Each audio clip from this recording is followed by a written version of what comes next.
এই ফটোশ্যুটটা করতে গিয়ে কিভাবে মরতে মরতে বেঁচে গেলাম আজকে সেই গল্প বলবো। আপনারা যারা দেখেন আমরা খুব সহজে ফটোশ্যুট করি, মেকআপ করে লাইটের সামনে ক্যামেরার সামনে দাঁড়াই, আসলে আমাদের এই কাজের পিছনে অনেক কষ্ট। এই ফটোশ্যুটটা করতে গিয়ে আমাকে এই ঝোপের মধ্য থেকে কোনো রকম একটা বিষাক্ত পোকা কামড় দিয়েছে, যেটার প্রভাব 24 ঘন্টা পরেও কাটেনি। আমার পুরো শরীর ফুলে উঠেছে এবং প্রত্যেকটা জায়গায় জায়গায় ছোপ ছোপ হয়ে গেছে। যখন আমাকে কামড়টা দিয়েছে তখন থেকে আমার পুরো শরীরে চুলকানো, এলোপাথারি চুলকানো শুরু হয়ে গেছে এবং লাল হয়ে গিয়েছে পুরো শরীর। ইনফ্যাক্ট আমার জ্বর চলে আসছে। আমি অ্যান্টিসেপটিক লাগিয়েছি, তাও কোনো কাজ হয় নাই। তো আপনারা যারা অহেতুক মন্তব্য করেন একটা ছবি দেখে, কিন্তু তারা একবারও কি ভাবেন যে এই ছবিটা করতে কত কষ্ট হয়? এই যে ঝোপটা দেখছেন, এখান থেকে আমাকে কামড়টা দিয়েছে বিষাক্ত পোকাটা।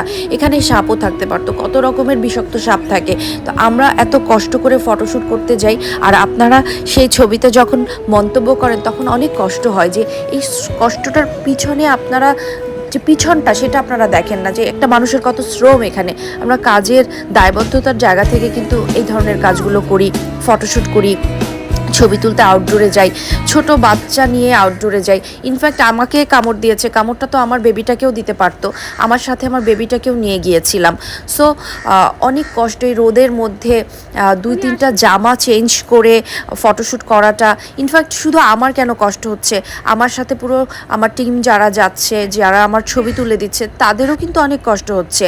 তো আমরা অনেক লাইফ রিস্ক নিয়েই কিন্তু কাজ করি। তো আশা করি আপনারা সবাই আমাদের এই কাজটাকে শ্রদ্ধা করবেন। যারা দেখেন আমরা ছবি করি, বাইরে আউটডোরে ফটোশ্যুট করি, তাদেরকে অনেক ধরনের মন্তব্য শিকার হতে হয়।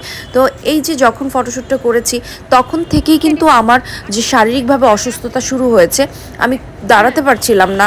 আপনারা দেখতে পাচ্ছেন আমি কতটা আনকমফোর্টেবল ফিল করছি, সেই জন্য এই ছবিগুলো দিলাম।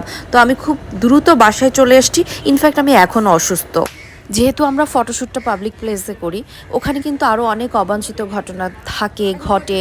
অনেক ধরনের মানুষ ওখানে থাকে যারা আর চোখে ইনস্ট্যান্ট বাজে মন্তব্য করে। তো সেগুলো কিন্তু সব কিছু প্রতিবাদও করা যায় না, অনেক সময় অনেক কিছুকে ওভারলুক করতে হয়। তো সিচুয়েশনকে হ্যান্ডেল করতে গিয়ে অনেক কিছু করতে হয়। সর্বোপরি বলছি, এটা অনেক ধৈর্যের একটা কাজ। এখানে কাজ করতে এসে যেটা শিখেছি সেটা হচ্ছে ধৈর্য। ধৈর্য ধারণ করতে হবে। এবং আপনারা যারা আমাকে পছন্দ করেন, আমাকে ভালোবাসেন, তারাই আমাকে এই ধৈর্যটা শিখিয়েছেন। And thank you so much আমাদের সাথে থাকার জন্য।